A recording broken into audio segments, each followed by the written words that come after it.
Origin Channel, Somsuji reaction. This is why Roboute Guilliman. I thought his name was Robert. Apparently it's Roboute or something. I don't know.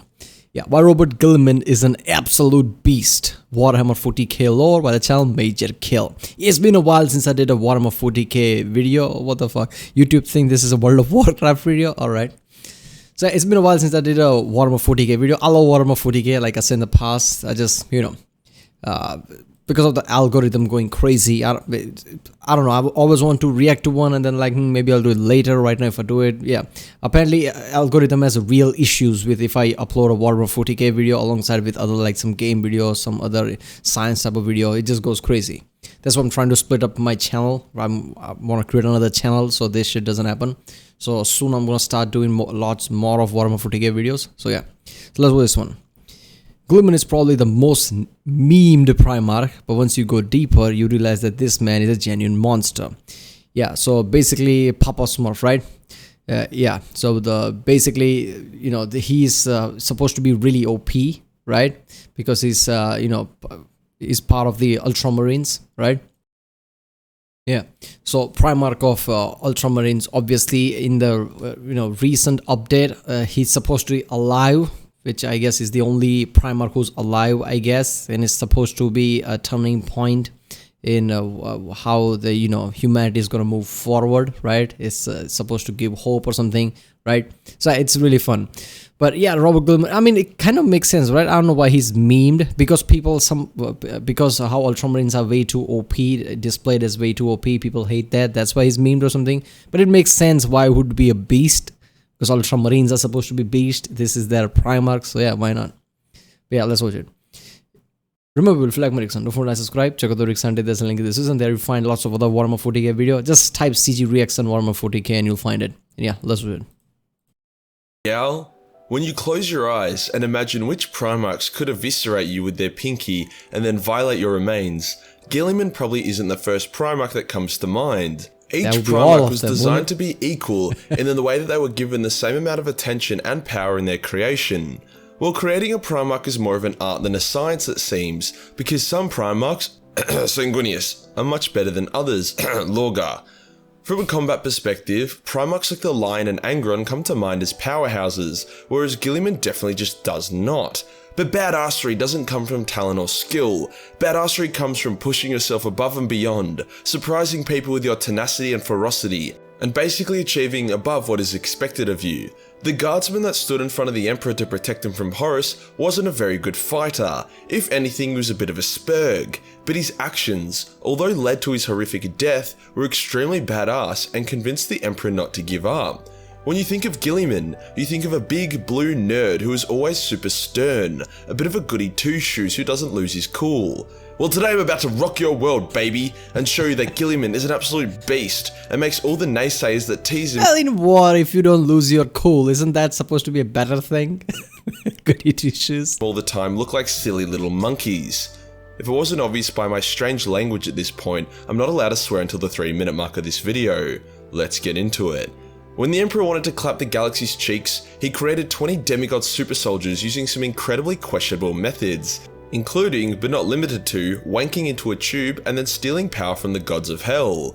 Each of his children, called Primarchs, were designed to represent one or more of his aspects of his character. For example, Magnus was the Emperor's thirst for knowledge and psychic prowess, Rogel Dawn was his unbreakable will, and Lorgar was his deep and regrettable taste for choir boys.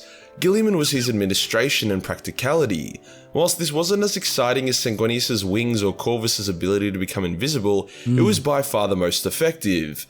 So when the gods of chaos yeeted the baby Primarchs across the galaxy— I can see now what do you mean by, why he's memed. I guess he feels more bland compared to other, right? Compared to Rogel Dawn, but he just feels bland in a way. By taking advantage of the Primarch's mother's postnatal depression, Guilliman was the one who succeeded the most. By the time he was found, he'd already created a star-spanning empire. Did you hear that, Angron? A whole empire. For the most part, that is what Guilliman is known for, his immaculate tax returns. Everyone knows Guilliman is effective, but this isn't what this video is about. It wouldn't be a really fun video if it was titled Guilliman is Effective Warhammer 40k Lore. His badassery comes from the fact that despite being chosen as the administrator, he pushes himself to become a demigod of war, making even the most insane berserkers of Khorne no fear, and regularly challenging and even beating creatures significantly more powerful than he. I'm now going to go through and explain every moment of Guilliman's that show him as the monster I want you to see him as, not just the privileged white Aryan kid that we love to tease. A lot of Guilliman's reputation as an administrator was from the Great Crusade. There was not much need for him to go beast mode, even though he still did it on occasion, such as when he led the Ultramarines in massacring some powerful Xenos, with G-Man personally performing a gnarly fatality on their leader. It was not until the beginning of the Great Crusade that we begin to see the dark suppressed side of Guilliman's rage, more or less kicking off because of Lorgar, that creepy pedo fuck. The first moment of, oh yeah, it's 3-minute mark. Alright, I guess I understand what point he's making, right? Like, it's very primitive to think that only person who just, physically becomes badass and physically is shown as really bad as F, right? And just kicks everybody's ass. It's really primitive to think that that person is the most powerful, while somebody who's just in the background shifting some papers here and there, just strategizing, conniving, scheming, and just seeing the bigger picture all around, and not very frequently, physically gets, really badass. It doesn't necessarily mean that that guy is weaker. It's war. If anybody knows about anything about war, that it's not always about one person just being badass on the field. It's a much bigger mind game. Their rowboat was when Lorgar was throwing a tanty and smashed his huge ass mace into Guilliman when Guilliman was blowing up Lorgar's favourite city because he was being too religious. Instead of losing his cool or even blocking the attack, Guilliman just gets up and asks Lorgar if he's done being a bitch. Nice. Sometime later, when Lorgar had accepted Hell as his new dad, he launched a surprise attack against the Ultramarines.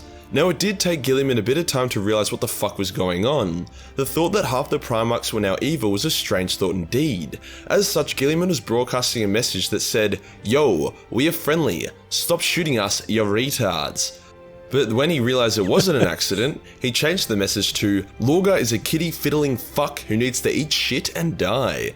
As soon as he changed the message, Lorgar gave him a call and basically gave him the old villain monologue, where they act really cocky and tell the other person their entire plan for no specific reason other than to gloat.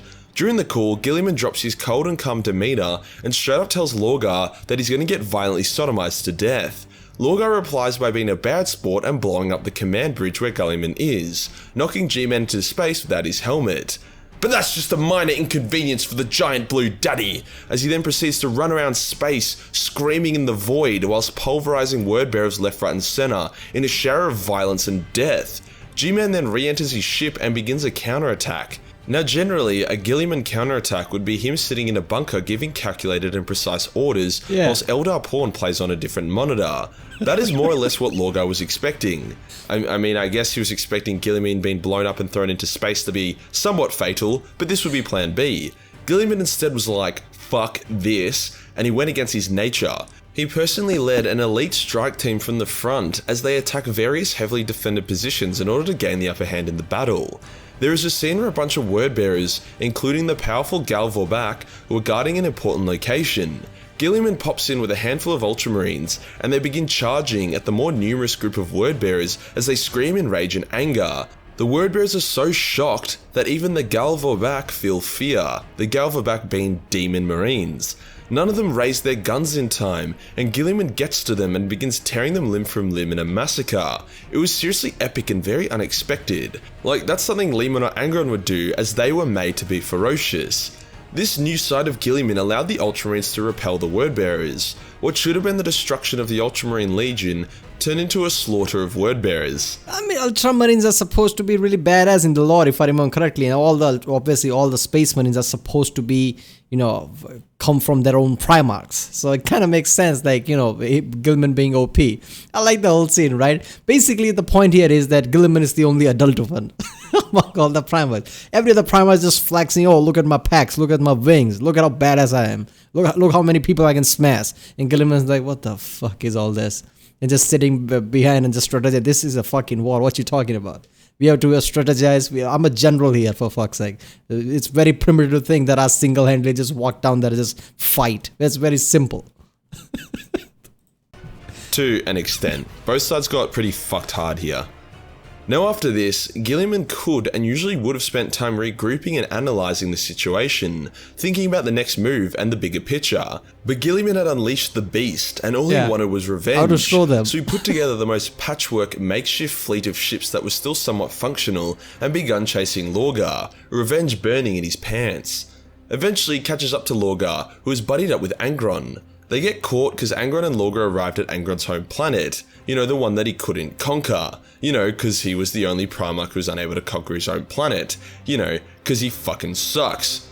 Angron was taking too long having a cry and messing about, hence the Ultramarines led by their mightily pissed off Aryan overlord arrived. Lorgar and Angron had their capital ships and fleets of 2 legions. Guilliman had a ragtag team of ships that had been thrown together at the last minute. Take a guess who ended up winning the space battle. Guilliman's forces were able to destroy Lorgar's capital ship and nearly took over Angron's via boarding.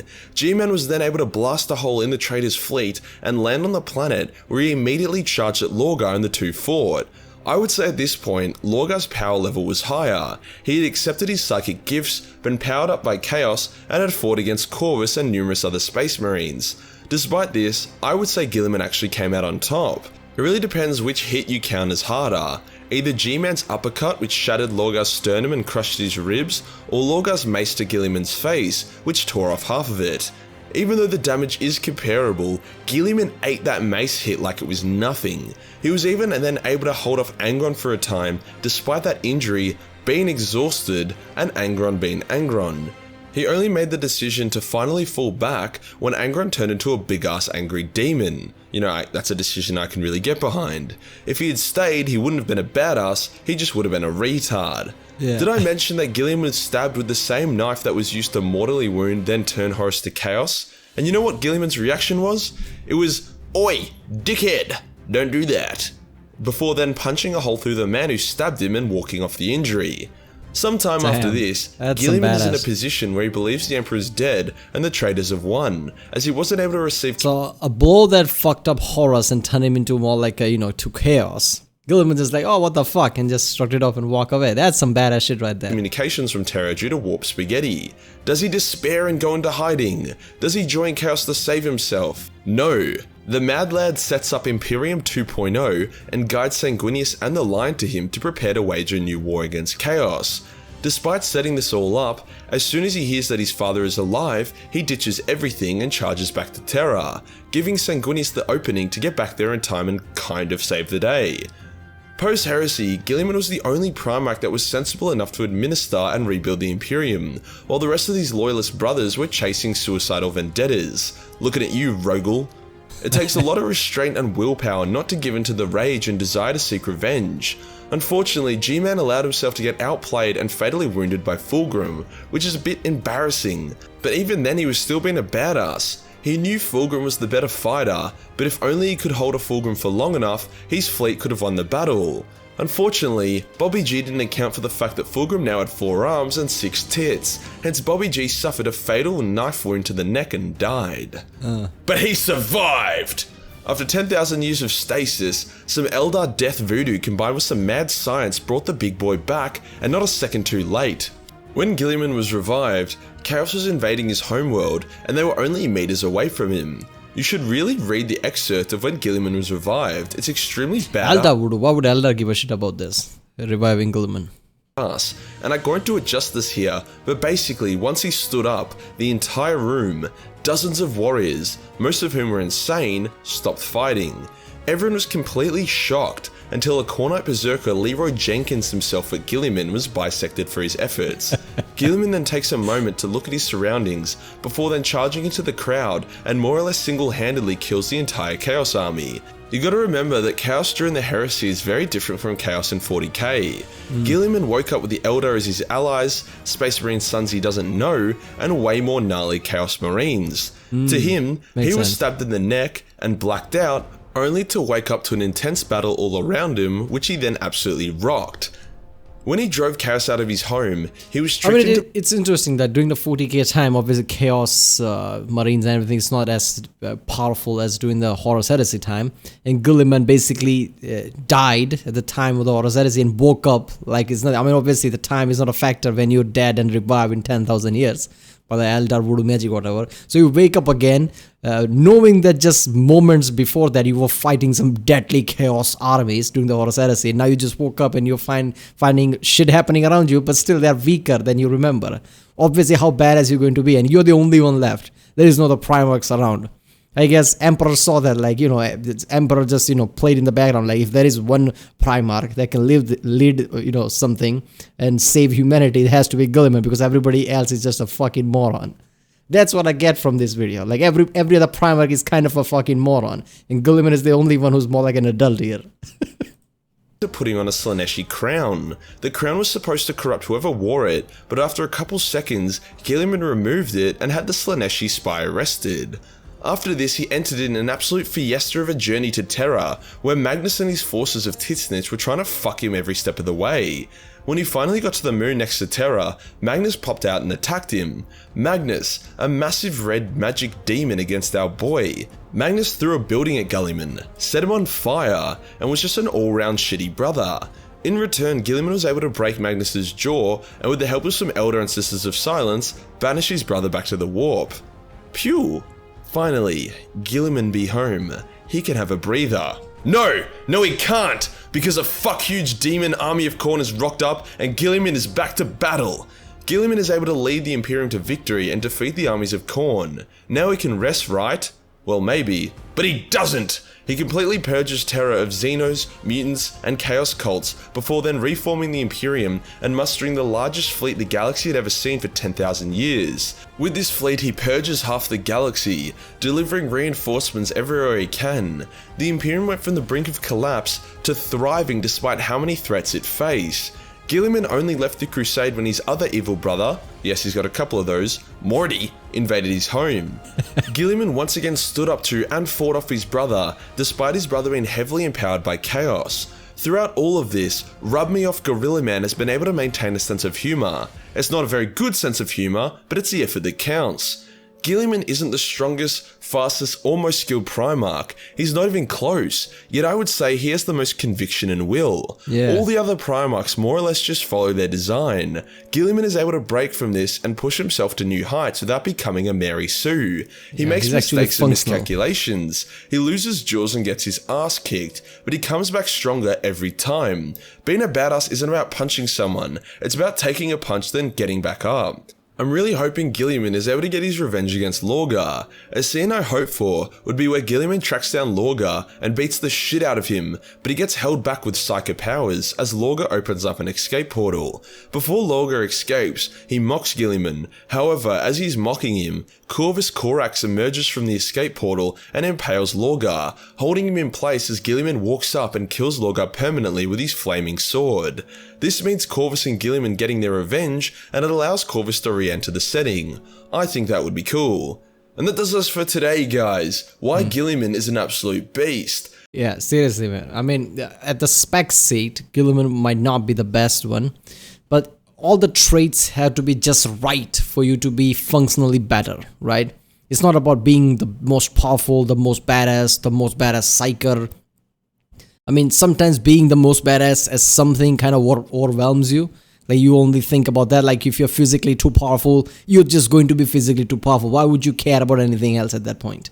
Right? It kind of limits you.